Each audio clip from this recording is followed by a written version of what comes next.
I mean, most people can't say that. Like, I knew one of Walt Disney's best friends. And they said that Walt Disney walked in an amusement park in the 30s and said, hey, someday I'm going to build my own amusement park, but mine's going to be different, better, and more magical. And so I started playing with those words. Different, okay? Better, nothing wrong with being better, different level. More magical, more extraordinary, more supernatural, more uncommon. So I decided to flow with that. And I started realizing that a lot of people get caught up in the mundane, the messy, and the madness, and they forget that whole magical world.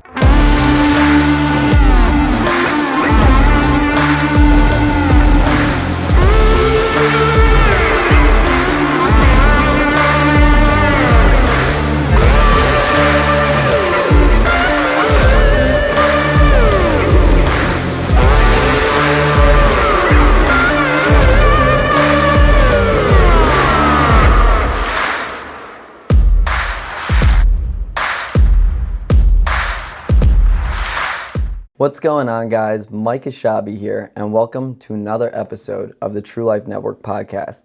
Today, I have an extraordinary guest with me that you may have heard of. He's an acclaimed author, speaker, and top life coach that has worked with a variety of different individuals, ranging from top CEOs to celebrities. Today, I bring to you the one and only Tim Storey. Tim, thank you for joining us. Good to see you. I appreciate you joining us. So, Tim, I know that you're very big on the whole comeback aspect, right? Yes. I want to dive a little bit deeper into your comeback story and get a better understanding of, your background. Yeah. So I think that number one, comeback is, usually somebody had a life interruption. Could be their childhood, maybe their parents got divorced, or they were ill as a child, or molestation, and like a lot of things can happen when you're young. And so a life interruption comes. And what I have found is that when a life interruption comes, which is a disturbance or sometimes even like an interception, people don't know what to do. So I got into this research probably 25 years ago, and I found that a lot of people would sit in a setback, settle in a setback, and sometimes cement themselves in a setback, which made it very permanent. So at that time, about 25 years ago, I started making this a lot of what I dialogued about and talked with people, and it worked. Yeah. So what was your comeback story? I think that it's like multiple. Like so many people, I was raised in a situation that was difficult. We had 7 people in a 2-bedroom apartment. I'm from Compton, California. And my mother is Spanish, and my father is black from Cuba. And so my mother had a 6th grade education, father 10th grade education. So it didn't look like I was going to become who I have become in life. We were very confined, restricted. And so that was the beginning of my setback. We were very lower income with not a lot of guidance. Definitely. So basically, you're referring to the circumstances, kind of restricting you from being, who you are today, right? Yeah. And it's funny because I actually talk about, not allowing your circumstances to dictate your results. So how did you, shift your perspective and realize, hey, this is what, I'm really meant to do, and actually take action to go out there and achieve it? Yeah, I mean, I think at that age, I was more about like playing sports and watching Soul Train, which was a very hip show back in my day. That was something, I just had a lot of energy. I was a happy-go-lucky person. So it's not like I became awake and said, I need to change. It was that life was really cool to me and brought people into my life that cared. And they were my school teachers. Like my 3rd grade teacher, who was like 7'8", I think. It was a woman. That's how tall she looked to me. She was great. My 4th grade teacher, great. 5th grade teacher, phenomenal. 6th grade teacher changes my life because he says to me, Tim Storey, I think you're brilliant. And because of that, I want you to read some of my personal books. And one of them was a book about the life of Michelangelo. So I think that my wake-up call came through other people believing in me. It wasn't so much like me thinking that I needed it. No, I love that because at the end of the day, I feel like a lot of people are surrounding themselves with people who are bringing them down to their level, right? Yeah. Because they don't truly believe in themselves. And what you surround yourself with is what you become, right? Yes. So how important do you think it is for people to find that support group, people who actually genuinely care and are not just there for the benefit? Yeah. Because that could tear you down too if they're just there for the benefit. I think it's impossible to do it alone.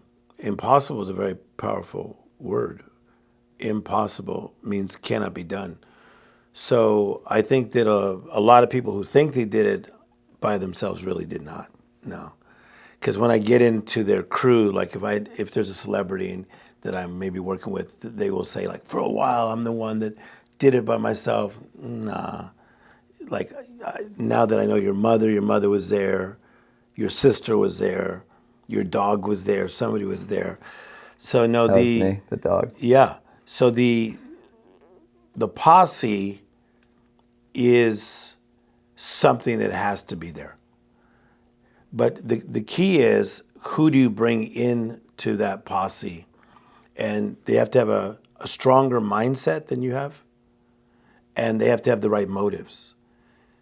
I remember talking to a very powerful guy who's up in heaven right now named Lee Iacocca. And Iacocca was my buddy for about 28 years. He lived in Bel Air. And I was asking him about a famous guy that everybody would know his name. And I said, what's he like? He goes, oh, he's just a little off. And he goes, he's about that off. He goes, but that off for a long time is way off. And so if you hang out with people that are just a little off, that far off for a long time is way off. Now, when you say off, do you mean different? No, different's cool. I mean, different is Pharrell Williams. Different is Tyler, the Creator. Different is Kanye West. I love different. I mean, Someone that doesn't fit motives off. What they want. Do they care about people? Are they just about money? Are they cheating on their wife, cheating on their girlfriend? I'm about character, not perfection, but I'm about character. I got to have that in my inside circle. 100%. So going back to the whole support thing though, because I think that I'm in line with you, right? You need that one person, at least one person, right? That you can be open with, right? Because Yes. there's that concept that what you don't speak out, you act out, right? Mm-hmm. And I feel that there's a lot of people out there with a lot of potential. They just don't have that one person because everybody else is just surrounded with everyday thinking, just like regular society. Yeah. What do you think are the key components or key aspects of a character that you should be surrounding yourself with? How can you tell if someone's genuinely caring about you? I think part of it is somebody who listens, somebody who really hears what you're saying. Like, when you were going through tough times in your life, like, who is really listening? Like, are you listening to me? So listening is really good, and loyalty is really good, and that's one reason people like animals, 100%. because at least an animal's loyal, right? Like, you come in the house and you're going to get a similar response. So I think listening and loyalty go a long way. Like, I work with predominantly entertainers in the area of coaching. Businesses too, but started predominantly with entertainers. And what I find that a lot of the people that are in their inside are very intelligent entertainers are people who are listeners, and they're loyal people. They may not even be the smartest guy in the room, but they're loyal. 100%. And I like that you touch on the listening aspect, right? Because listening, in my opinion, is like a superpower, right? Yeah. Because it puts you in the position where you could truly understand an individual and show them by what you're saying that they're understanding you, right? Because as we were talking before, the concept of love, it's LUV, listen, Yes. understand, and validate. Now, why do you think that even when we don't feel understood, we still engage with the individuals that, aren't understanding us? I think part of it is not understanding our own value. And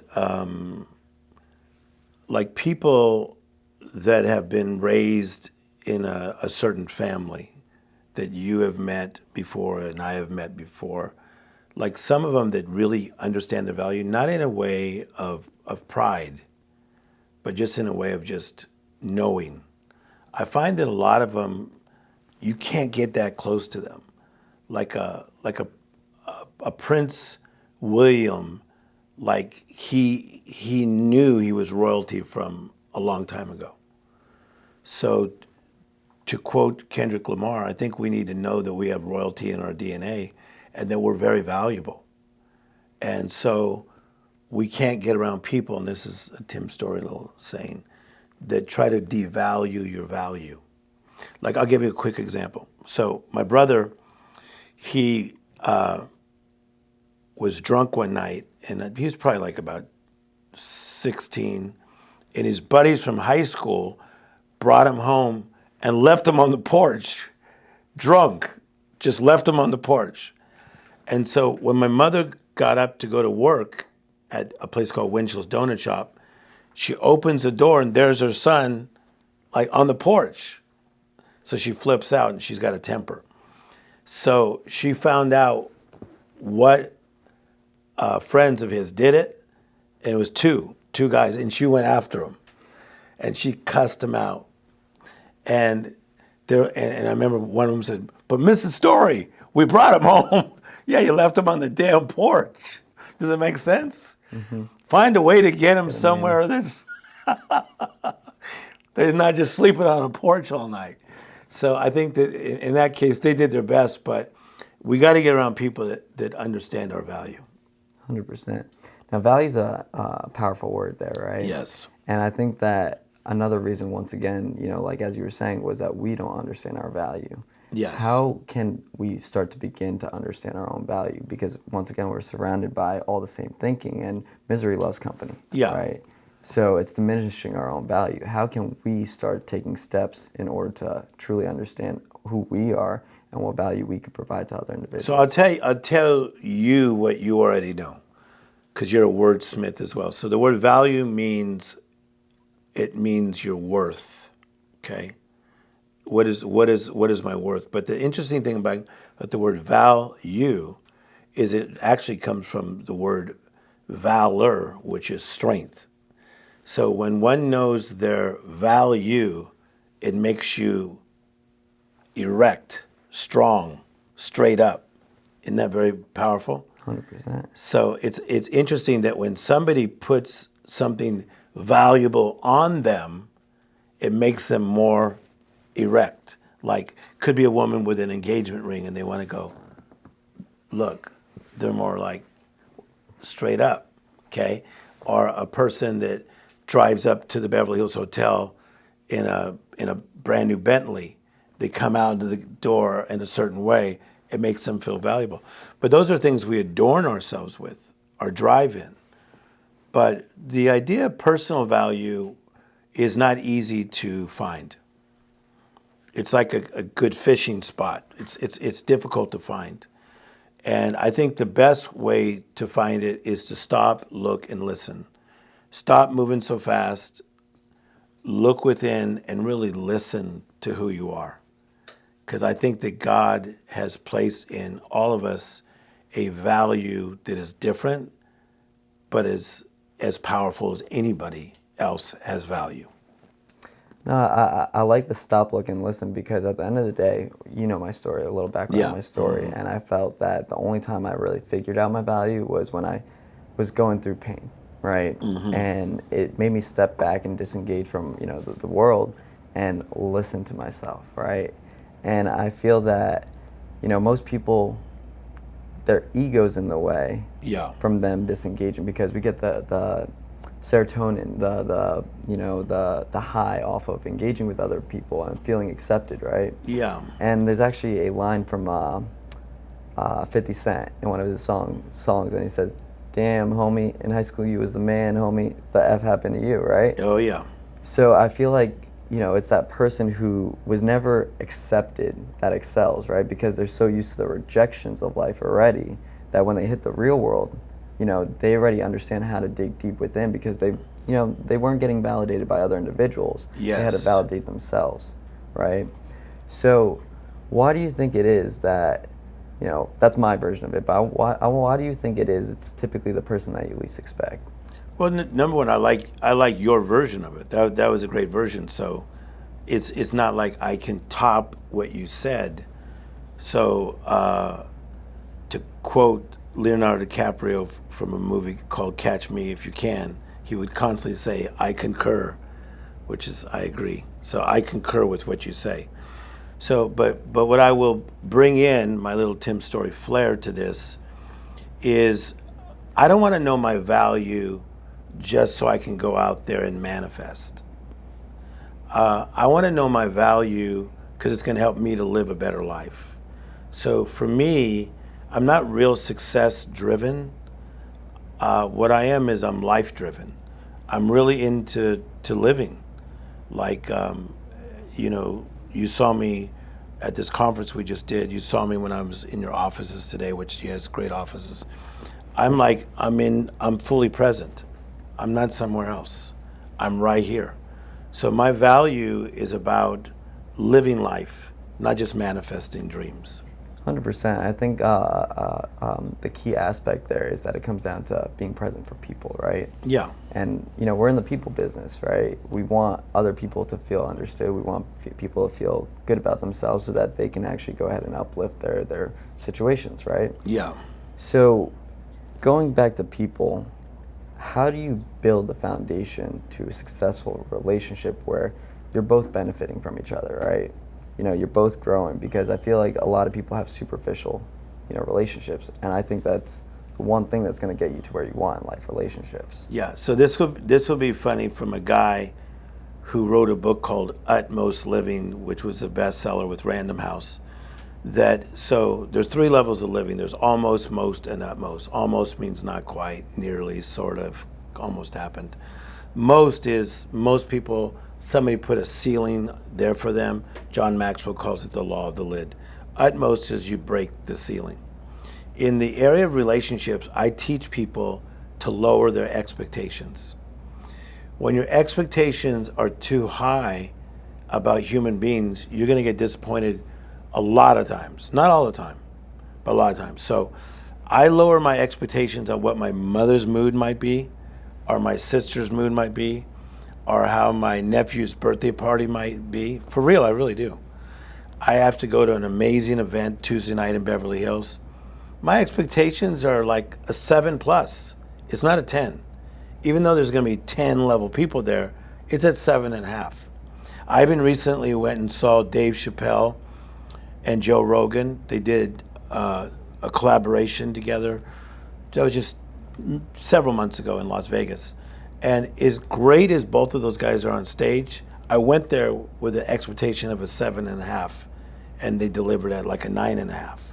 So I think in human relationships, realize everybody has faults, flaws, and failures. So bring your expectations down a little bit. No, that definitely makes sense, because there's that quote that expectations set you up for disappointment, right? Yes. So yes. Here's the thing, easier said than done. Yeah. Right? I know, for example, with me, I personally have to go ahead and, set the expectations lower, right? Because I'm the type that I already care for people, right? And I expect everybody else to, be the same. But then when you actually go out there in the real world, you realize it's not the same, right? Mm-hmm. So what are steps that people could take in order to actually be more aware and lower their expectations?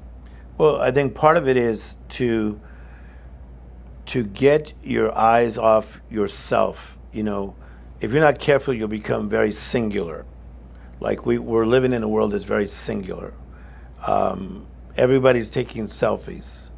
I almost fainted the other day because I was walking through the Chicago airport and there was a pilot, and he literally stopped in the center of walking, an airline pilot in his mid-50s, and I'm not joking, he went,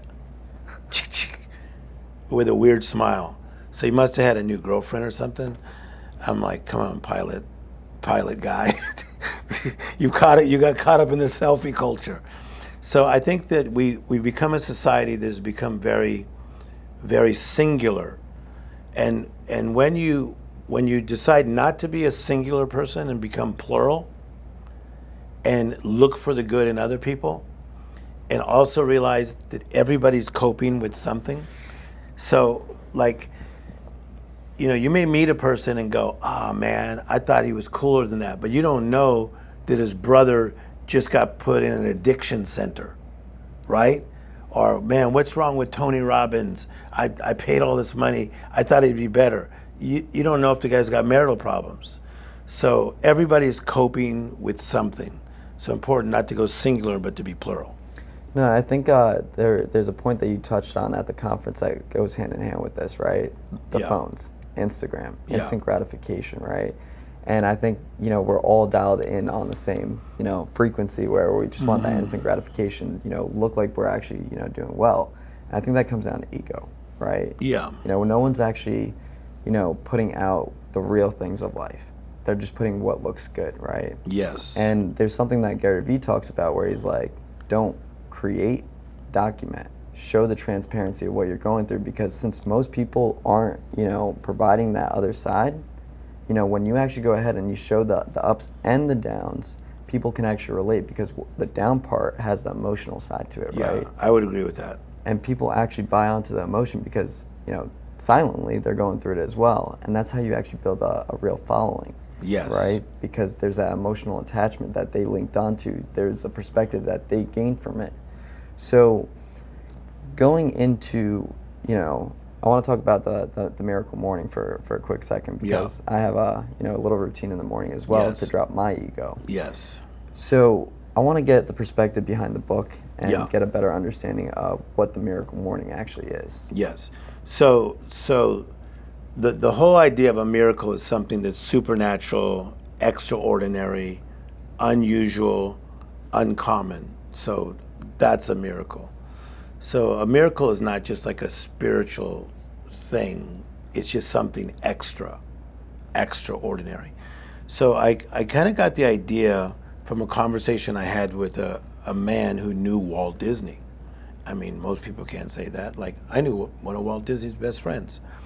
And they said that Walt Disney walked in an amusement park in the 30s and said, hey, someday I'm going to build my own amusement park, but mine's going to be different, better, and more magical.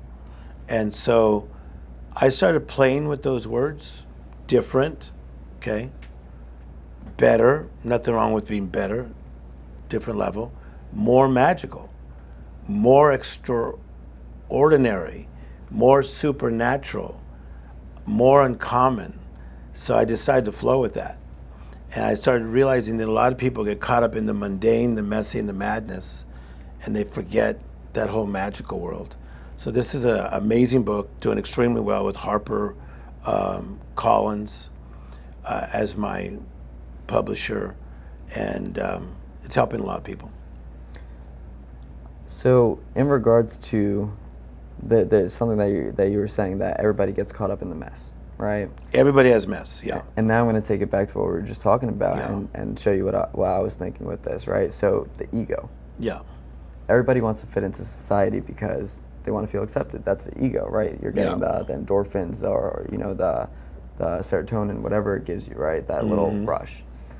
Now, I think personally, what people need to do is get off the phones. Yeah. And the reason why I'm saying this is because I have an exercise every single morning. For the first 3 hours, I don't touch my phone. Yeah. Right? I want to validate that everything is my own thoughts, not influenced by external, influence. Yeah.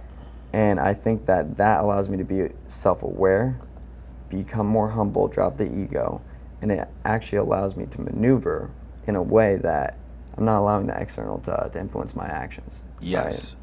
So I feel that what your book talks about is somewhat in line with that concept. So I want you to touch a little bit on the ego and how it can destroy you. Yeah, I think, so number one, is that God gave everybody an ego. So God doesn't kill your ego, he sanctifies it. So if I'm dealing with a young entertainer with just a gigantic ego, I'm not trying to kill it. I just want it to become a healthier ego, because an ego can save a person's life. Because let's say if somebody says you have cancer, you're going to die. Sometimes it's not just the mindset, it's the ego. It's like, dude, I ain't going out at 26.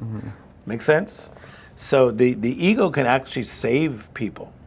So the ego that becomes healthy can become a part of your superpower. But as you're saying, to keep it healthy, you got to check yourself before you wreck yourself. And for you, but this is your discipline. For you, certain hours in the morning of not letting other people's influence come into you has served as a protective way of doing things to protect many sides of yourself. Your mindset, your ego, your persuasion, and that's a great way of doing it. So, how important do you think mindset plays a part in regards to creating a miracle? So my mindset is gigantic, because the mindset, as you know, is your perspective, your point of view, the way you see things. So like I said, I'm going to an event on Tuesday. So Beverly Hills, a lot of celebrities. John Paul DeJoria, who sold Patron for over $5 billion, is having this event. Hi, John Paul, my good buddy. So there's going to be a lot of people there, but there's going to be a lot of perspectives of what they thought that event was like. Some may say, it went too long, right? Some may say, last year was better. Some may say, the chicken was dry. Or some may say, best thing I've ever been to. Oh my God, there were so many amazing people there, right? Can't believe I got invited. So that is the perspective, the mindset.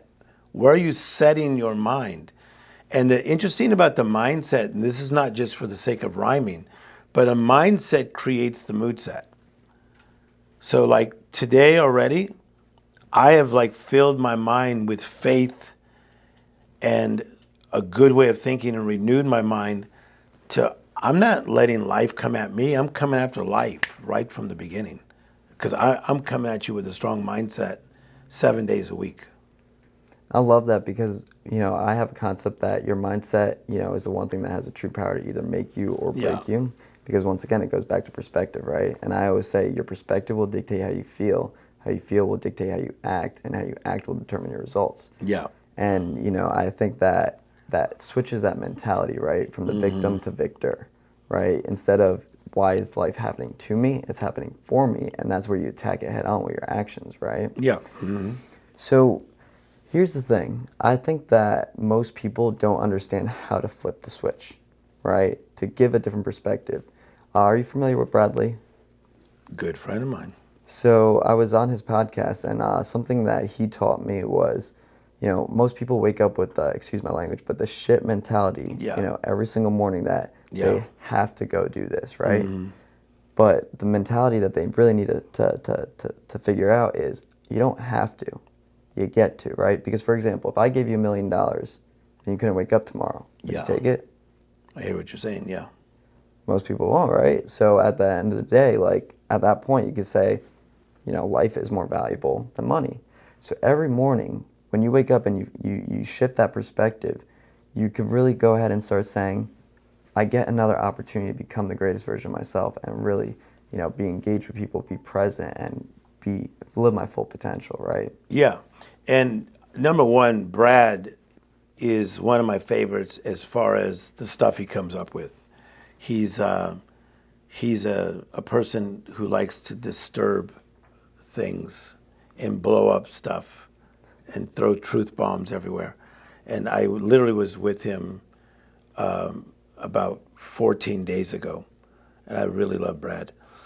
But I agree with what you're saying. But I think the difference between me and other people, like, I'm not trying to be something.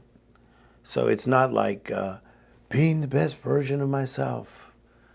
I'm very influenced by creative people. I've been around Berry Gordy of Motown, who created the Motown Records, for over 30 years. I've been around Quincy Jones for over 30 years, as these are like my brothers. These guys, they're billionaires. They're not waking up every day going, I'm going to do it, put me in ice, And I just did the ice thing and talked to the dude that did the ice, the ice dude, Correct, yeah. whatever his name is. So I was just at a retreat talking to him and doing the ice and all that. And Berry Gordy doesn't do that. Quincy Jones doesn't do that. These guys are artists, they're creatives, they do life different, and they ended up in really beautiful places. So I think that there's a lot of different paths to greatness. Make sense? 100%. Mine is more of, I'm like more in a flow than a David Goggins. And I love Goggins. I love where he's coming from. I love what he's about. I love the lives he's changed. Or Jocko, I love those guys. But that's not the way I do things. That's not the way I get somewhere. But they're phenomenal at that, and they get people somewhere. But that's not how I get there. No, I completely understand. I mean, so the whole concept with discipline, for me at least, the definition of self-love is discipline, in my opinion, right? Because I always tell everybody that if you truly love yourself, you're going to stay disciplined to do whatever it takes to get the life that you want, right? If you're not doing whatever it takes to get the life that you want, do you really love yourself, right? So when I'm talking about, becoming the greatest version of yourself, I'm not saying I'm not trying to be anything, but I'm trying to live my full potential, Yes. right? Stay disciplined to utilizing that full potential and be everything that I can be. Yeah, no, that makes sense. It's not really about being greater than, someone else or anything like that. It's for me to feel fulfillment. Well, I think that part of your calling is, the fact that you're doing what you're doing at such a young age is a beautiful thing. I said, because you can help set a standard of excellence, that you can be excellent physically, mentally, spiritually, with your wife, with your child, or whatever you do, you could be excellent. So I find that awesome, and I think that that's part of your makeup, though. Part of your DNA is that, and I think some of us that have tilted too far one way, we need that kind of damn discipline to get us back. But the thing that I need to throw into the equation as well is I know guys that are like just artists, like a Steven Spielberg. That's an artist. He's not waking up every day, speaking mantras. He just damn being Steven Spielberg. Does that make sense? Correct. No, But you don't know it until you get to meet him. When you get around these types of people, then it could shift how you see things. 100%. Because you could go on a set of a movie, and you're like, okay, so I'm with Robert Downey. So you could be with Downey, who's making like $85 million a year, and I just said that, but yet he's a chill dude. He's a very chill dude. He's super disciplined in certain areas of his life, physically, watches what he eats, sobriety. He's super close with his wife and his family, but he's a very chill dude. Like, if he knew that you were my friend, like, he'd take the time and just like talk to you. So I learned a lot by being around those creatives.